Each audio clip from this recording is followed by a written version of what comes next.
सम्पूर्ण विद्यार्थी भाइ बहिनीहरूलाई आज हामी आजको कक्षामा कवि शिरोमणि लेखनाथ पौड्यालद्वारा लिखित नैतिक दृष्टान्त कविता पढ्नेछौँ। यो कविता कक्षा 5 को मेरो नेपाली किताबमा रहेको छ, तर हामी अहिले कक्षा 4 लाई कक्षा 5 को नेपाली किताब पढाउँदैछौँ। यस कवितामा कवि लेखनाथ पौड्यालले लामो कविता लेख्नु भएको छ, तर विद्यार्थी भाइ बहिनीहरूलाई सजिलो हुने खालका केही हरफ मात्रै यस कवितामा यस किताबमा छापिएको छ। यस कवितामा जम्मा 6 वटा हरफहरू छन्। प्रत्येक हरफमा 2 वटा पंक्तिहरू छन्। तपाईहरुलाई म अहिले यो नैतिक दृष्टान्त कविताका पंक्तिहरू हरफहरूलाई लय मिलाएर वाचन गर्दैछु। सबैले ध्यान दिएर सुन्नुहोला। नैतिक दृष्टान्त लेखनाथ पौड्याल। उपकारी कुनी व्यक्ति निहुरन्छ निरन्तर, फलेको वृक्षको हाँगो नझुकेको कहाँ छ र। म फेरि दोहोर्याएर यसलाई वाचन गर्दैछु। उपकारी गुणी व्यक्ति निहुरन्छ निरन्तर, फलेको वृक्षको हाँगो नझुकेको कहाँ छ र। यो 2 वटा पंक्ति एउटा हरफमा छ। अब दोस्रो पंक्ति पनि हरफ पनि म यहाँ वाचन गर्न गइरहेको छु। दबिन्छ गुणीको दोष गुणकार समापरि, रश्मिले चन्द्रको दाग दबाएकै छ बेसरी। फेरि पटक। दबिन्छ गुणीको दोष गुणकार समापरि, रश्मिले चन्द्रको दाग दबाएकै छ बेसरी। तेस्रो हरफ रहेको छ। कसैको लोकमा छैन एकै नाश समुन्नति, अरूको के कुरा हेर सन्ध्यामा सूर्यको गति। फेरि पटक। कसैको लोकमा छैन एकै नाश समुन्नति, अरूको के कुरा हेर सन्ध्यामा सूर्यको गति। अब अर्को चौथो हरफ रहेको छ। मिलेर काम गर्नाले हुन्छ अत्यन्त फाइदा, एकता हेर कस्तो छ मौरीको महमा सदा। पुनः एकपटक। मिलेर काम गर्नाले हुन्छ अत्यन्त फाइदा, एकता हेर कस्तो छ मौरीको महमा सदा। पाँचौं हरफ रहेको छ। योग्य स्थान विषय मान सानाले पनि पाउँछ, कृष्णका तटको ढुङ्गो देवता कहलाउँछ। फेरि पटक।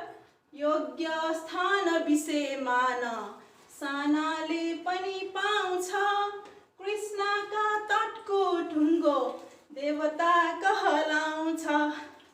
मूर्खका मनमा अर्थी गाली तुल्य बिझाउँछ, दूध पान गरी सर्प खाली विष बगाउँछ। मूर्खका मनमा अर्थी गाली तुल्य बिझाउँछ, दूध पान गरी सर्प खाली विष बगाउँछ। विद्यार्थी भाइ बहिनीहरू, यसमा पाँचौं हरफको दोस्रो पंक्तिमा एउटा ढुङ्गो भन्ने शब्द यहाँ अलि गल्ती भएको छ। पछि हामी तपाईहरुलाई यो पोस्ट गर्ने बेलामा सच्याएर दिनेछौँ। त्यसका साथै अन्तिम हरफको यहाँ एउटा शब्द पनि मिस्टेक भएको छ। दूध पान गरी सर्प खाली, यसलाई पछि हामी सच्याउनेछौँ। यो कवितामा कवि शिरोमणि लेखनाथ पौड्यालले सिद्धान्तका कुरालाई व्यवहारिक कुरामा जोडेर हामीलाई धेरै राम्रा कुराहरू सिकाउने प्रयास गर्नु भएको छ। यो कविता साँच्चै एकदम मार्मिक रहेको छ।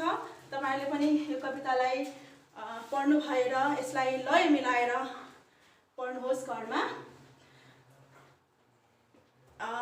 यसमा भएका केही कठिन शब्दहरूलाई म यहाँ प्रस्तुत गर्न चाहन्छु। तपाईहरु अहिले भर्खर कक्षा 3 पास गरेर कक्षा 4 मा प्रवेश गर्नुभएको छ। केही शब्दहरू तपाईहरुलाई कठिन लाग्न सक्छ। यस पाठमा रहेका केही कठिन शब्दहरूलाई मैले चार्टमा लेखेर यहाँ प्रस्तुत गर्दै छु।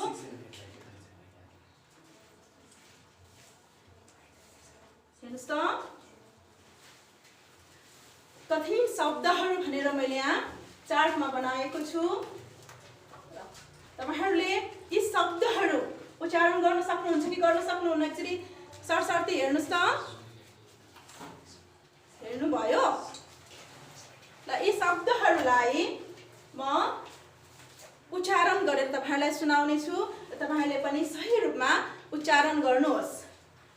उपकारी, निरन्तर, वृक्ष, दबिन्छ, रश्मि, समुन्नति, संध्या, अत्यंत, योग्य, स्थान विषय, कृष्णा, अर्ती, गाली तुल्य। पुनः एक पटक मैं फेरि पढ्छु।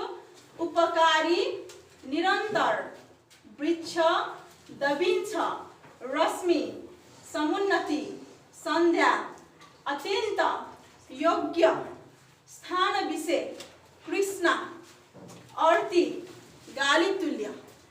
केही शब्दको अर्थहरू म तपाईहरुलाई बताउने छु।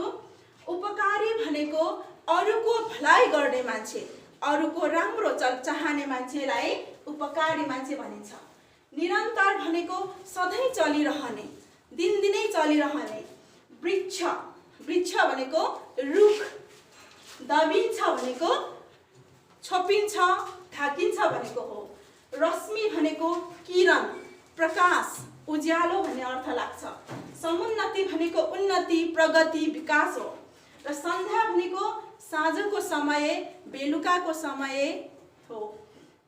अत्यन्त भनेको धेरै, अत्यन्त भनेको धेरै।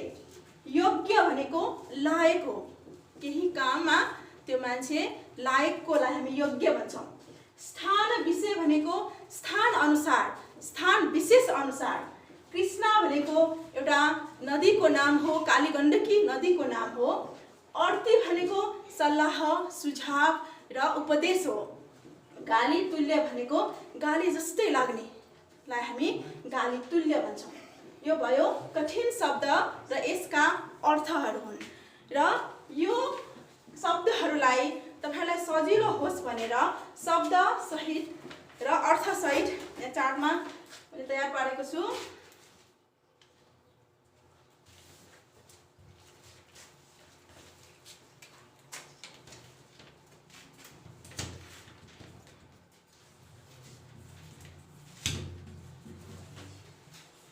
हेर्नुहोस् है, तपाईहरु पनि यो चार्टमा हेर्नु होला।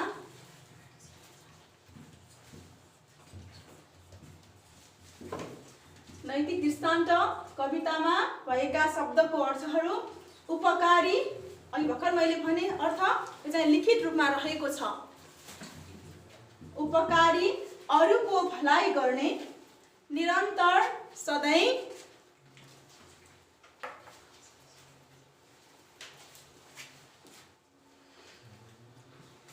निरन्तर, सधैँ, रास, थुप्रो, रश्मि, किरण,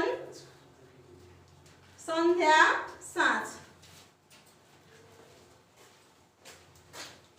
र यो शब्दको अर्थलाई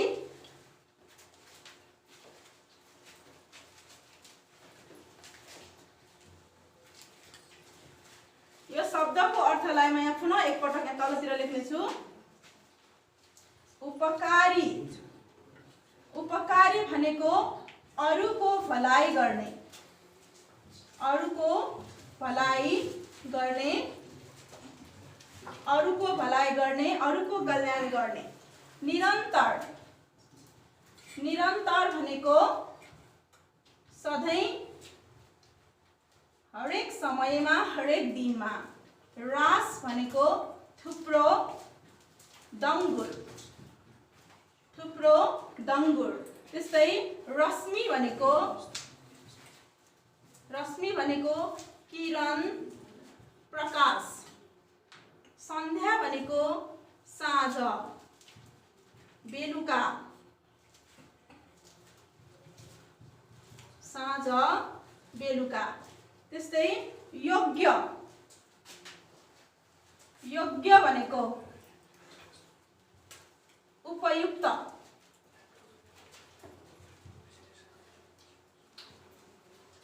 उपयुक्त उचित,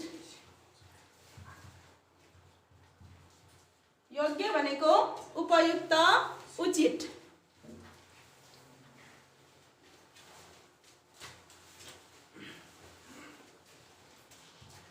कृष्णा भनेको काली गण्डकी,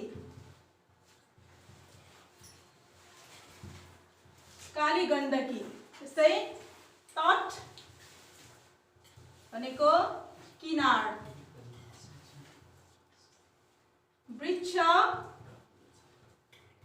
रुख, गति भनेको अवस्था, सदा भनेको सधैँ, र अर्ती हेर्नुहोस् है, यता लेखेको छु मैले,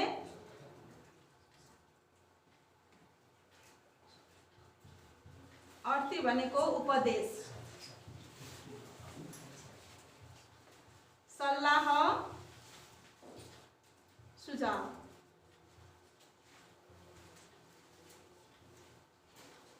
विद्यार्थी भाइ बहिनीहरूले यो शब्द र अर्थलाई पढ्नुहोस् र यसलाई नहेरिकन बताउन सक्ने गरी, आफैले नै नहेरिकन बताउन सक्ने गरी यसलाई बारम्बार पढ्नुहोस् र कापीमा पनि लेख्ने गर्नुहोस्। र यस कवितालाई हामी तपाईलाई देखाउने छौँ। त्यो हेरेर फेरि एकचोटि तपाईले पुनः पटक पटक गरी पढ्नुहोस् अनि लय मिलाएर पढ्नलाई प्रयास गर्नुहोस् र सिक्नलाई प्रयास गर्नुहोस्। अब एकपटक म फेरि यो कविता वाचन गर्छु, तपाईहरुले सुन्नुहोस्।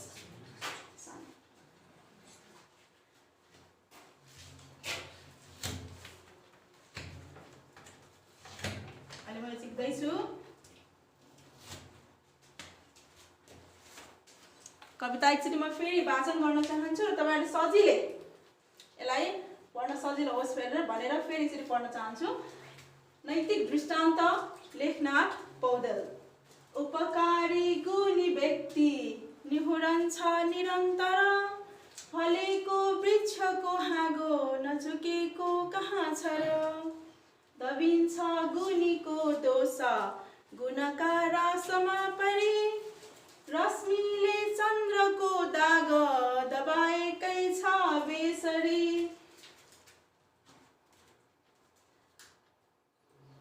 कसैको लोकमा छैन एकै नाश समुन्नति, अरूको के कुरा हेर सन्ध्यामा सूर्यको गति। मिलेर काम गर्नाले हुन्छ अत्यन्त फाइदा, एकता हेर कस्तो छ मौरीको महमा सदा। योग्य स्थान विषय मान सानाले पनि पाउँछ, कृष्णका तटको ढुङ्गो देवता कहलाउँछ। मूर्खका मनमा अर्ती गाली तुल्य बिझाउँछ, दूध पान गरी सर्प खाली विष बगाउँछ। दूध पान गरी सर्प खाली विष बगाउँछ। यो कविताको अन्तिम पंक्तिलाई दुई पटक तपाईहरुले पनि वाचन गर्नुहोला। यो कविता पढिसकेपछि आज हामीले कविताकोमा रहेका कठिन शब्दहरू पढ्यौं, त्यस्तै शब्दको अर्थहरू पनि हामीले पढ्यौं। र यो पाठ पढिसकेपछि आज तपाईले घरमा बसेर विभिन्न क्रियाकलापहरू गर्न सक्नुहुन्छ। विभिन्न कामहरू गरेर कपीमा गरेर देखाउनुहोस्। यसमा सर्वप्रथम तपाईले यो कवितालाई तपाईलाई कण्ठ नभएसम्म बारम्बार पढ्नुहोस्। त्यसपछि कठिन शब्दहरूलाई कपीमा टिपेर त्यसलाई पनि पढ्नुहोस्। शब्दार्थहरूलाई पनि कपीमा टिपेर पढ्नुहोस् र कठिन शब्दहरूलाई तपाईहरुले कवितामा रेखाङ्कन गरेर पनि पढ्न सक्नुहुन्छ र यो कवितालाई तपाईहरुले शुद्धसँग लेख्न, शुद्धसँग उच्चारण गर्नको लागि तपाईको अभिभावकलाई अनुरोध गरेर श्रुति लेखन गर्नुभयो भने तपाईहरुलाई अझ बढी सिक्नलाई सजिलो हुन्छ। हस्, तपाईहरुले यति काम गर्नुहुन्छ भन्ने मैले आशा लिएको छु। हस् त, धन्यवाद, नमस्कार।